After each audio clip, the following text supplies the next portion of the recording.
Today's episode is going to look a little bit different. Instead of me teaching you a new topic, I'm going to bring on one of my teammates in the business, and we're going to be talking about real money struggles that she's been having or we've seen within our members. And I'm going to coach her through real life situations. And the reason I'm doing this is because I want you to see what real coaching looks like. I want you to hear the real questions, see the real struggles, and how we can work through them together. My teammate is going to be vulnerable and share things that she struggled with, budgeting when life throws curveballs at you, getting your grocery spending under control, money mindset stuff, and more.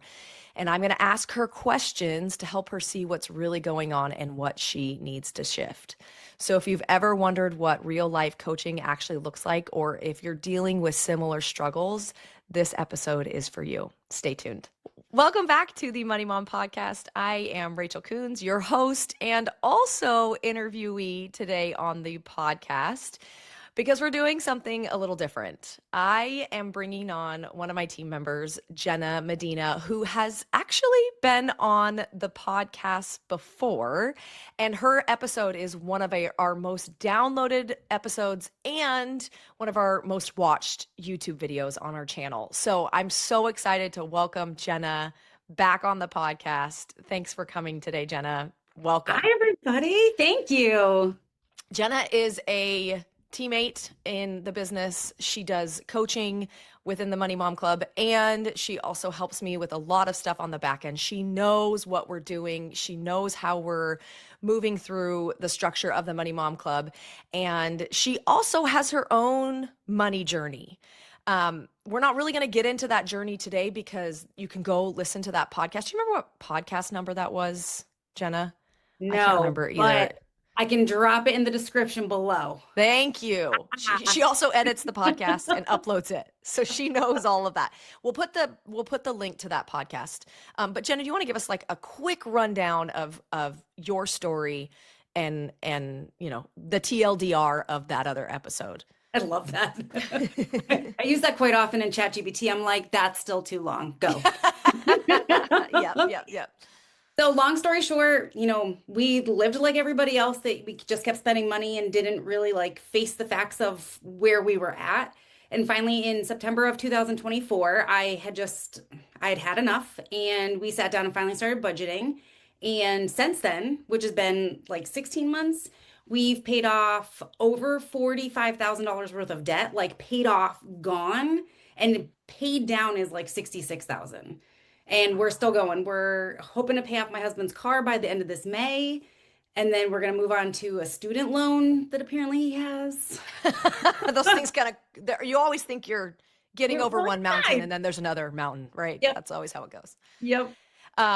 Okay, so definitely go listen to that episode. Today's episode is going to be a little different than what we talked about before. But really what happened was Jenna and I both got on a call and we both had our makeup done.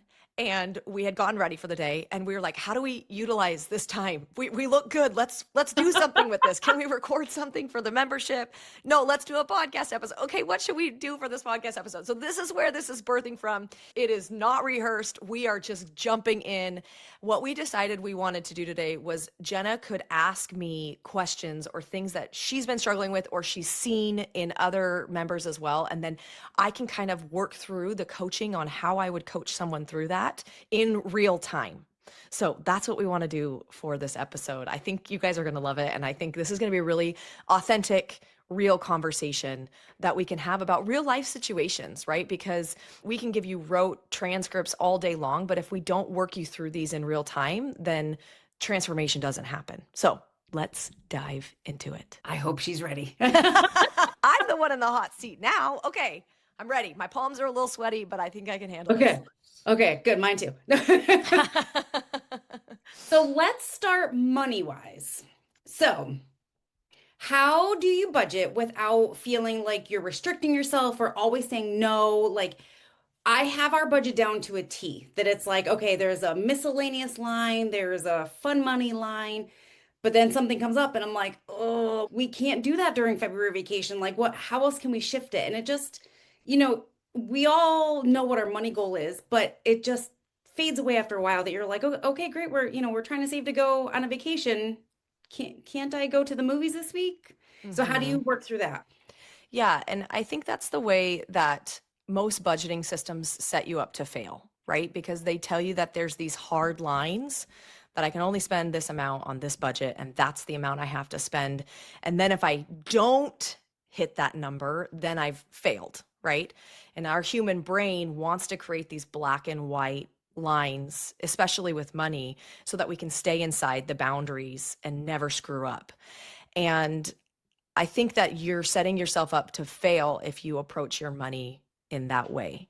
So, my question for you is, what would happen if you spent $30 to take your family to the movie over ski week or vacation? What would that look like? What would the alternative look like? I mean, no one's gonna die. We're fine because we do have extra money allotted in that account.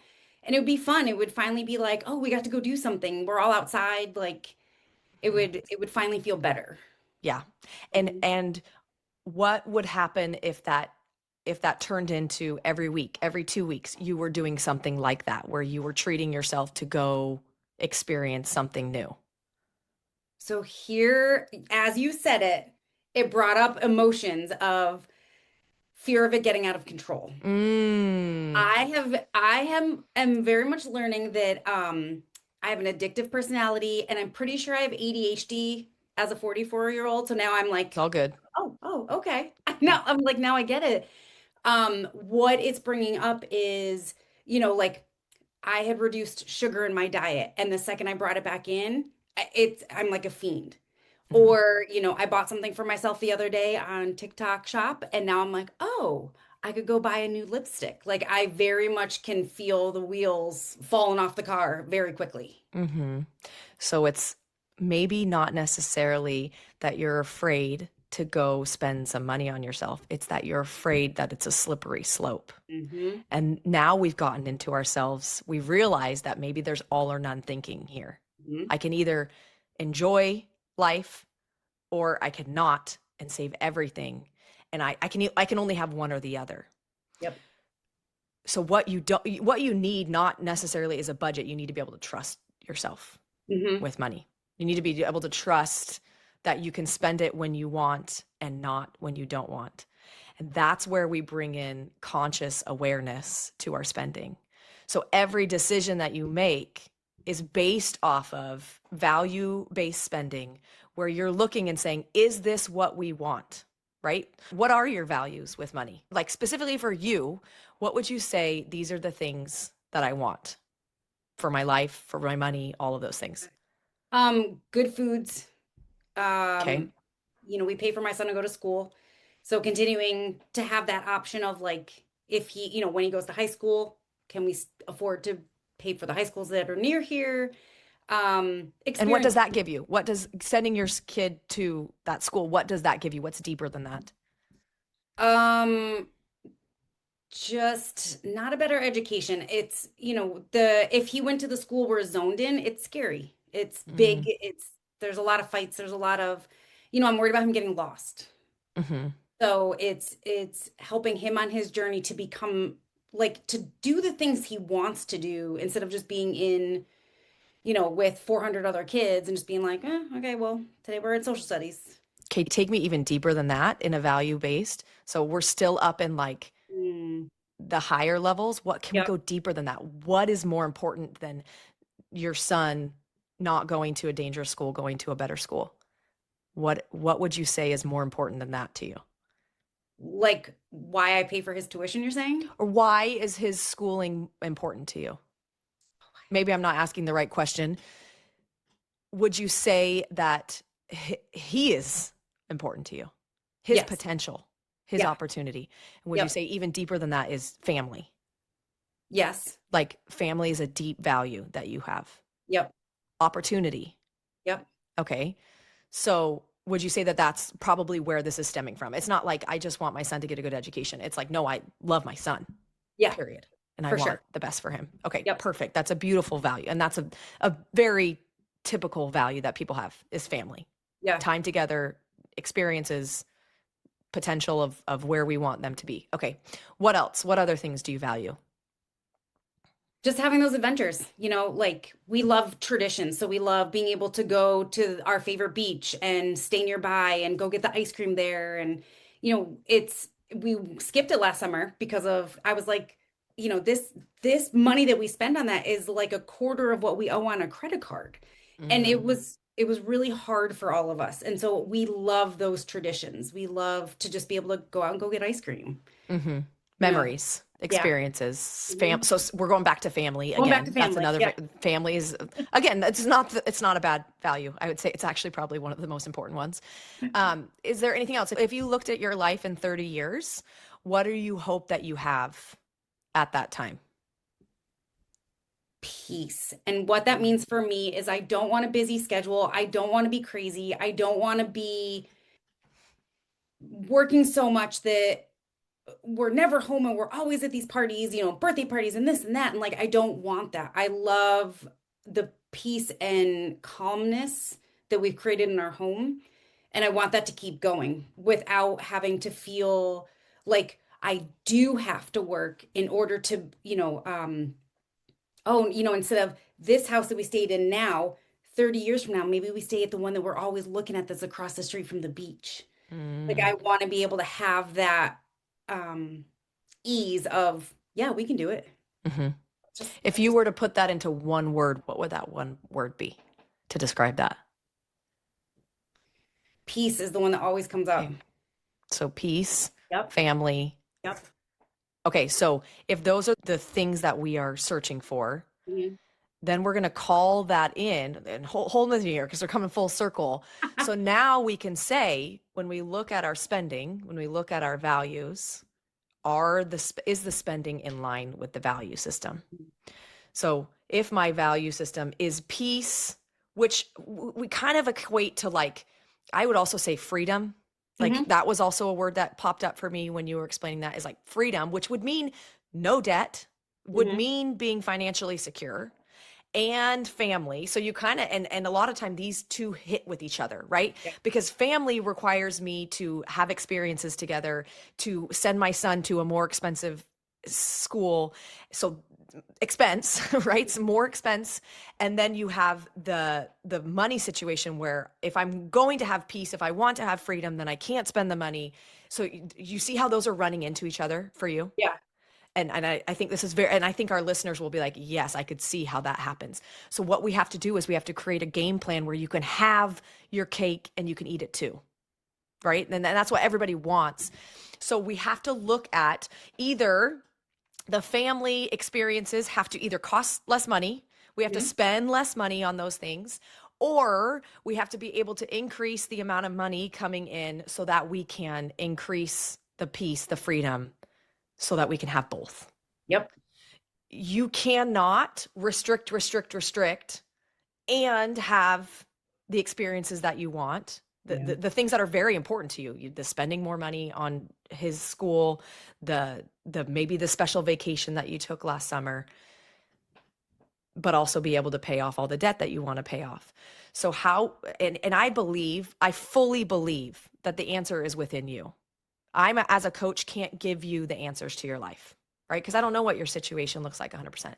But what I can do is I can help you get there through conscious realization of these things. So if you were to ask yourself right now, what does that look like? How do I have both of these things? What would the answer be for you? I know for me, it is truly that I need to actually work more.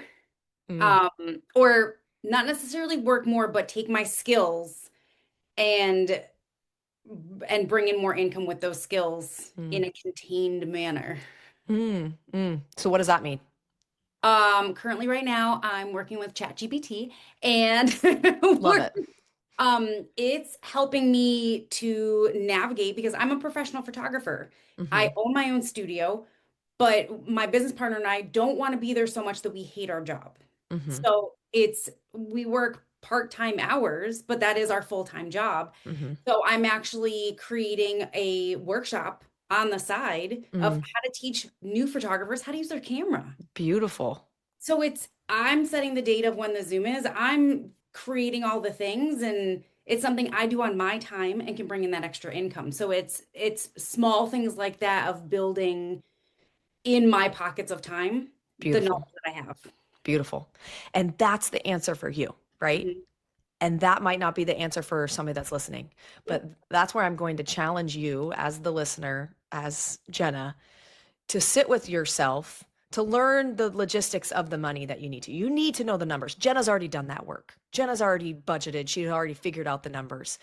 But we need to be able to sit with ourselves and really have a game plan for the future of like, what is the answer? And you cannot create a solution to a problem unless you know what the problem actually is. I'm going to say that again because I don't know if that will land for our listeners. You cannot create a solution to a problem that doesn't exist in your brain yet. We have to create a tangible problem. So saying I am in debt isn't necessarily creating a full picture of the problem. We need to say, why are you in debt? What is the actual tangible thing that's going on here? Because then we can start to create the solution to that. Mhm. Jenna just spent 10 minutes at the beginning of this episode creating the problem, creating the tangible. This is what I'm struggling with. Okay, now that we've figured that out, then we can start to create the solution. But we can't create a solution from a problem that doesn't exist in our brains yet. Sure. Does that make sense? Yeah. Okay. So Yeah. that is my 15, 20-minute answer to that one question. Does that feel like you feel like you have more clarity on it? I don't remember what the question was we started with, The to be honest. question was, how do we spend money on things that, so, Yes. yeah. So that was the original question. Do you feel like you have clarity on what the solution is for you? I think so. I Okay. think so. You can always go listen to the episode Yeah, again, exactly. right? The clarity doesn't come like one shot of like, oh, I get it. It's like, no, I know the next step. Yep. The next right thing. What's the next step that I need to take? Then once you get to that higher level awareness, that higher level consciousness, then you can go back to the problem and say, okay, do I have the same problem or has the problem shifted? And then Mhm. once the problem shifts, because guess what? Your whole life is going to be full of problems. Spoiler alert. Problems are not you, it's problems.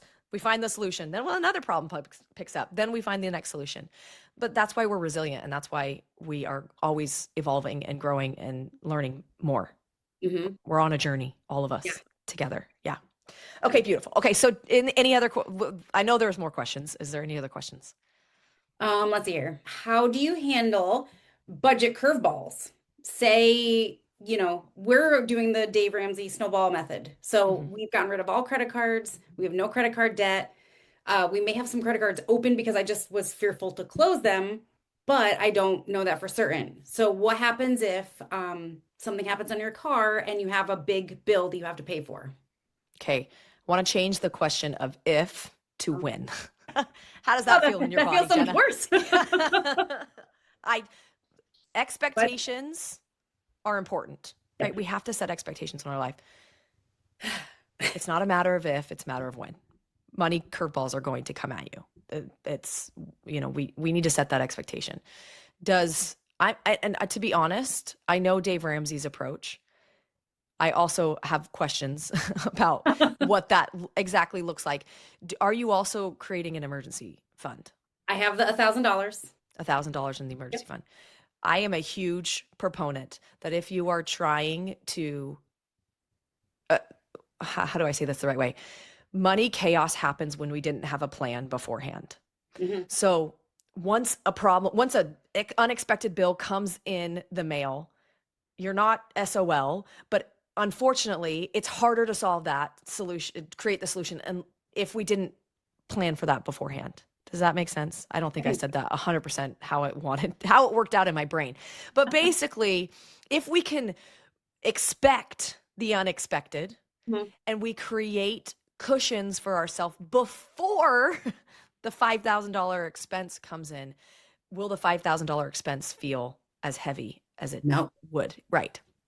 So that's why I'm so passionate about the work that we do now is it's like, if your money situation feels good right now, do everything you possibly can to set you up for success when those hard things come. Okay. Mhm. So that's my first thing I want to say for that. Now, that doesn't help somebody who gets an unexpected bill and they didn't plan. And then it's like, great, now what do I do? Yeah. What's the next solution? The first thing I think that's really important when these challenging times come and when unexpected things happen in your life is to first create calm. What happens in your body, specifically to you? What happens in your body when something like that happens? Oh, I get so mad and so Mm. frustrated and like I spiral. I What does spiral. that look like? I'm, short with my family. I'm frustrated. I feel I'm instantly trying to solve the problem in my head. Like, okay, so if I pull money from here and I pull money from here and then I put money and we don't do this and we don't do that, okay, we can get this part of it. And where And do you feel that in the body, like specifically? my chest, my Mm. stomach, my heart. And does feeling the way that that feels, thinking through the problem as much as you can, does it create the solution for you? No, Yeah, it just makes it worse. right. So, first thing we need to do is to address the body, what's happening in the body. Because if you go to the problem with that, carrying all of that pent up emotion, that pent up energy, are you going to be able to think clearly about the solution? No. No. So, my first thing is if something like that does happen, address the body first. Do some deep breathing. Stop thinking about the solution, stop thinking about the problem, and address the body. Go for a walk. Take time for yourself. Really calm the body first. And then we can't create a solution from a problem that we don't have, right? So we have to create a concrete problem. Mhm. And that requires you sitting down and mapping out, okay, this is how much money is in the bank account. This is how much money the bill is, and actually looking at the numbers. Mhm. So, can you give me an experience? And you don't have to be specific, but I think we've all had these experiences where you're like the oh shit moments, right? Mhm. Oh yeah. Can you give me one of those experiences? I mean, even on a small scale, we got our excise tax bill for our cars, and I was like, oh yeah, that's in January or that's in March. And it was just like a F, like Yeah. it Expletive. was it was past oh shit. Yeah. And it was small. I mean, one of them's only $100 and one of them's $88, but still like planning ahead, it was already that month was going to be a little wonky with different things that only happen on certain months. Hmm. And then that just was like, okay. And last year I had pre-saved a little bit each month for it and it felt fine. And now this year it made me feel guilty that Mm. I hadn't pre-saved for, again, something so small. It's Hmm. $100. Yeah. But it was the guilt fell on me by myself Hmm. that I didn't pre-plan for it. Hmm. And then you start telling yourself what? What do you tell yourself in those moments? I'm bad at budgeting. I'm doing a Mm. bad job. We don't make enough money. Then I start getting scared of other months of, well, oh yeah, this happens in April. Well, how am I going to save for that? And this is Hmm. coming in September, and how am I going to save for that? So you created stories Hmm. around what was actually happening. Instead of actually just saying, this is the situation, you created beliefs about the situation, Hmm. meaning behind what was actually happening. And that isn't constructive, right? It's not. And It's not. but the truth is you can't realize that you're doing that unless you bring it to consciousness, unless you tell yourself, I am creating ideas about what is happening. So here's an example for me. Hmm. I had a this happened last year. It's freaking annoying that it happened again this year. I had a really big expense in my business in January. I invest in a coaching program. It's a big expense that happens. And last year the bank accounts were negative than the credit cards. And guess what happened this year? The same freaking thing happened. And I will tell you, it's the exact same experience that I had. The heart, the head, the like tenseness in the body. But I'm so proud of myself because last year it took me like weeks to pull myself out of that sick feeling of like, what am I going to do? And this year it was like, I've done this before. And guess what happened last time this happened? I You sure that? didn't My business didn't fail. I didn't get in credit card debt. I didn't have to pay interest, the high interest rate. I was able to pay off every credit card on time. I figured it out. So what did I tell myself this time? I figured it out before I can do it again. Mhm. And I think that's what's so that happens so many with so many people is we go to doomsday. We think the worst thing is going to happen instead of saying, I have figured out my money in the past. It Mhm. hasn't been rainbows and butterflies. It's not perfect. I'm not, not everything is exactly how I want it to be, but I am stable. I supply everything that I need for my family. We live in a house. You have all of your basic needs taken care of and go to that place. Go to where I am powerful and I can do this because I've done it before. How does that feel for you? Annoying. No, I'm just kidding. Great. Fine. No, I know it's funny you said that because I did it the other day. I think I was talking to my therapist and I was like, blah, blah, blah, blah, blah. And I was like, but we have a home and we have like two Mhm. cars. And tomorrow I'm going to pick up groceries. And, you know, um, we're going snow tubing on Sunday. Like, it's okay. And Mm. I've made it this far that we've budgeted and we've paid off things and things have come up and we've still paid off things. Like, it's gonna be okay. But Mhm. I struggle with believing it. Mhm. Um, it takes me a while to keep telling or to even get myself to that point of like saying it out loud and then being like, okay, Mm. it's gonna be okay. So it's a struggle to get myself there a lot of times. But when I can, you're totally right. You see how strong you are and the things you've already done. Mhm. Mhm. Well, and you brought up a really good point, which I should have hit on earlier, is that gratitude is the highest level of energy, Mhm. right? So, and I don't want it to be inauthentic gratitude, like what you're saying. Like sometimes it's hard for me to get there, but the faster we can get there, the more we can jump to that place of like, okay, step back. Yes, this is a problem that I'm going to create the solution to, but right now it feels really heavy and right now it really sucks. And we're not like toxic positivity here, right? Like you can address something and feel really sad about it. But then stepping back and say, I'm going to leave that on the table and then I'm going to come back to, what do I have? What am I grateful for right now? And I actually think the best thing we can do is sit with the thought for as long as we possibly can, vocalize it outside, even if you don't believe it. And that's why, people say like these mantras that people will say in the mirror every day. It's like, that doesn't work.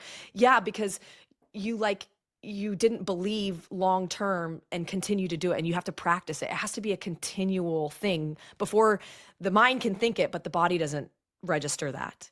Yeah. So practice, like saying it out loud. I actually think writing down is more powerful than saying it out loud. Mm. Journaling, writing Because sometimes down. you feel stupid saying it out loud. Yes, exactly. And Right? it doesn't feel, it feels inauthentic. Yes. Writing it down, you can really like journaling is one of the most powerful exercises. And it's something that's so like you don't have to pay for a therapist to be able to journal, right? You don't have to pay hundreds of dollars for a session. You like just sit down and journal and write down the things you're thankful for. Yeah. Flush out the And ideas. That's really helpful um, when you're dealing with something like that. So I don't know, did we even answer this question? But I hope when you're listening to this is it's like it's not a one size fits all approach to any money problem that we have.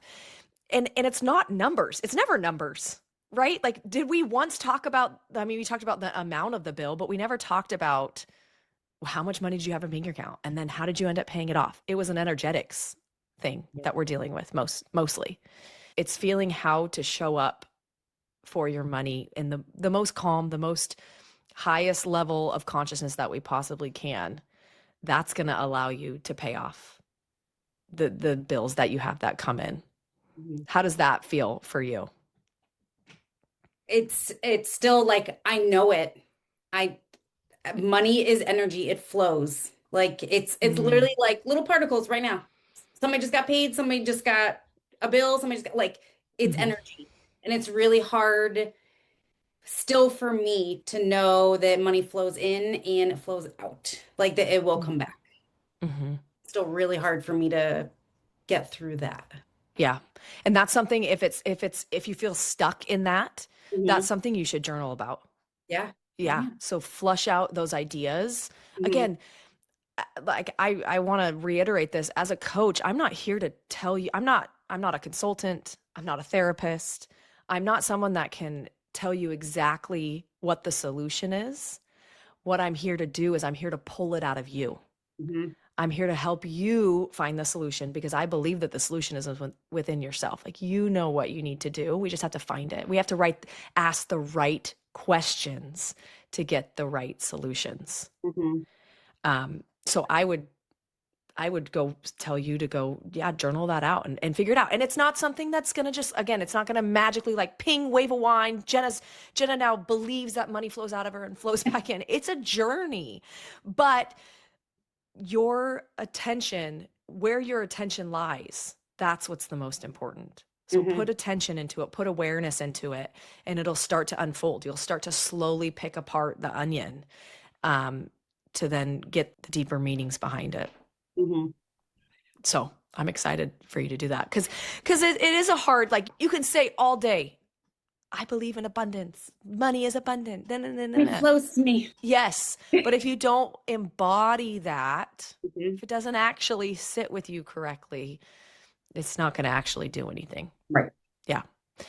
Take time. I mean, I actually am a huge believer in sitting in silence, Mm. just like stopping the world for a second and sitting with yourself and letting, the thoughts flow and letting whatever comes to you come to you, because then you can start to become. So often we want to do, Hmm. we're so afraid of being. Yeah. Yeah. So Yep. being who you want to be first, because then the actions will fall into place afterwards. I know you have more questions, but this episode is going so I long. know. We said beforehand, we were like, oh, maybe 20 minutes. And now we're like, oh. Shoot, we're almost at an hour. If you want a part two, maybe you got to let us know. If you want a part two, we can come on and Yes. do more questions. This is a really fun format. I like it because it gives me an opportunity to really kind of pick apart your brain and see, like, you know, We should do this more. yeah, let's do it. I'd This love is that. awesome. Okay, so anything else that from what we talked about, anything else that's coming up for you? Do you know how? Oh, sorry, I should let you Nope, go answer ahead. that question before I ask you another question. No, it's just working on myself. Gosh dang it. That's so annoying. Fine. Yeah, and that's something that's really hard as a mom, right? You're working two jobs. You work Hmm. for me, you work for your business. Yep. You got a child to care for. Yep. You got a family to worry about. It's a lot. And Yeah. and then we also say, yeah, become the best person you can possibly become. Work through these money blocks, work through these belief systems. Hmm. It's a lot. Yeah. And I don't know if I have any answer to that. Other than I get it. I get it. We're all in this together. And this community is so powerful, right? Hmm. Because of that. It's amazing. People you don't even know are lifting you up and cheering you on. And I've seen people go on and been like, I had a really hard month, and we were over budget, and I had been doing really good. And the comments that start pouring out from other people and how they're like, you're doing great. Like, Mm, and it could be that they saw them post a win here and then this kind of down moment here, and just the uplifting. It's wild. so powerful. Yeah, I know. One of those posts almost brought me to tears. We had a post this last week of a mom who was like, I need help. I'm really struggling. Did you see that? And I started to, and then I was like, I don't have time to get into this. I yeah, have to put it it was down. It it was was it was a yeah, good one. it was long. Yeah. But it was more just like, this is what I'm up against and this is what I'm struggling with. And again, like, yeah, the comments that came in, the people that were like, and we can't fix the situation, but we can be here for you and hold space for you in that moment. Um, it's a beautiful thing. Yeah. Yeah. And Super cool. possibly provide a different outlook Hmm. or solution for them that maybe they hadn't thought of. That Hmm. also they're like, oh my God, yes, I just need, yeah, like Totally. Super absolutely. cool. Okay. Well, thank you, Jenna. I'm Thank you glad you too. did your makeup today so we could record this podcast. Same, same. It doesn't happen every day, but when it does, it's like I better get on a camera I know, I got inside to your do something with it. story. I got to go to Costco or something. Oh man, it's like you're a new woman. Okay, well, that's all we have for you guys today. Thanks so much for joining us, and we'll see you in the next episode. Bye.